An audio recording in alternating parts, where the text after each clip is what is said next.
ఈ ప్రభుత్వం మనది.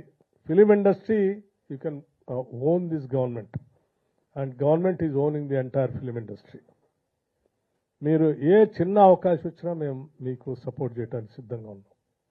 ఈ అవకాశాన్ని ఆపర్చునిటీస్ని వదులుకోవద్దని, హైదరాబాద్లో ఉన్నటువంటి ఎకో సిస్టమ్ బహుశా ఏ నగరంలో లేదని, హైదరాబాద్లో ఉన్నటువంటి టాలెంటెడ్ యూత్ కూడా ఎక్కడ కూడా లేరని, వీటన్నిటిని మనం అనుకూలంగా మలుచుకొని ముందుకు పోదామని మీ అందరికీ నేను మనవి చేస్తూ ఈ కార్యక్రమాన్ని చాలా మనస్ఫూర్తిగా బాధ్యతాయుతంగా తీసుకొని దిల్ రాజు గారు కార్పొరేషన్ చైర్మన్ అయిన తర్వాత పరిశ్రమలో ఉన్నటువంటి వివిధ రకాలైనటువంటి సమస్యల పరిష్కారం కోసం ప్రభుత్వంతో ఎప్పటికప్పుడు మాట్లాడుతూ వాటి పరిష్కార మార్గాలు చూపిస్తూనే దాని ద్వారా పరిశ్రమను అభివృద్ధి చేయడం కోసం ప్రభుత్వ పరంగా కూడా ఎటువంటి కార్యకలాపాలు చేయాలనేటువంటి సలహాలు సూచనలు మాకు ఇస్తూనే ఈ ఇండస్ట్రీని ముందుకు తీసుకొని పోవడం కోసం వారు మనస్ఫూర్తిగా ప్రయత్నం చేస్తూ ఉన్నారు. కాబట్టి ప్రభుత్వం తరఫున వారిని కూడా నేను మనస్ఫూర్తిగా అభినందిస్తూ ఉన్నాను.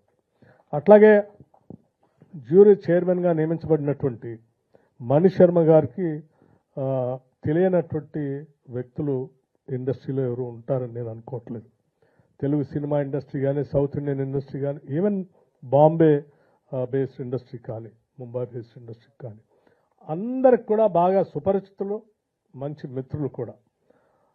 తరతమ భేదం లేకుండా వారు ట్రాన్స్పరెంట్గా జ్యూరీ చైర్మన్గా ఈ చిత్రాలు చూడటమే కాదు, వాటి నిర్ణయాత్మకంగా వారిని సెలెక్ట్ చేసే దాంట్లో కూడా అత్యంత ట్రాన్స్పరెంట్గా ఎటువంటి నిష్పక్షపాతంగా వారు చేస్తారనే ప్రగాఢమైన నమ్మకం నాకుంది. అట్లాగే జ్యూరీ సభ్యులపైన కూడా ఈ ప్రభుత్వానికి ఉంది.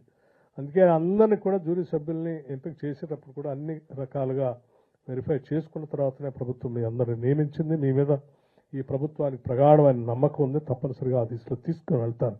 మీరు తీసే నిర్ణయాలు భవిష్యత్తులో చిన్న విమర్శకు కూడా తావు లేకుండా మొత్తం ఫిలిం ఇండస్ట్రీలో తెలంగాణలో, హైదరాబాద్లో తీసుకున్న నిర్ణయాలు నిజంగా అద్భుతంగా ఉన్నాయని మనందరినీ అభినందించేటట్టుగా మీరు నిర్ణయాలు తీసుకుంటారని మణి శర్మ గారు తప్పనిసరిగా ఆ దిశలో ఆలోచన చేస్తారని నేను మనస్ఫూర్తిగా కోరుకుంటున్నాను. గద్దర్ గారి గురించి చెప్పాలి అంటే గద్దర్ గారికి ఈ రాష్ట్ర ప్రజల ప్రభుత్వం యొక్క ఆలోచన విధానానికి చాలా ఆత్మీయ అనుబంధం ఉంది. వారి ఆలోచనలన్నింటినీ అమలు చేయడం కోసం ఈ రాష్ట్ర ప్రభుత్వం ప్రణాళికాబద్ధంగా ముందుకు పోతా ఉంది కూడా. గద్దర్ గారు వారు చెప్పినట్టు చివరి రోజుల్లో నాకు బాగా తెలుసు వారి స్టూడియోలోనే ఎక్కువ సమయం గడిపారు. అక్కడ అనేక రకాలైన ప్రయోగాత్మక పాటలు కూడా వారు పాడారు. దాంట్లో వారు రికార్డ్ చేసి రోజుల తరబడి వారితో మాట్లాడుతూ గడిపినటువంటి రోజులు కూడా నాకు ఇంకా బాగా గుర్తు. తప్పనిసరిగా వారికి కూడా ఆత్మీయ అనుబంధం గద్దర్ గారితో, ఫిలిం ఇండస్ట్రీతో ఉంది కాబట్టి తప్పనిసరిగా దీన్ని న్యాయం చేస్తారనే నేను ప్రగాఢంగా నమ్ముతా ఉన్నాను.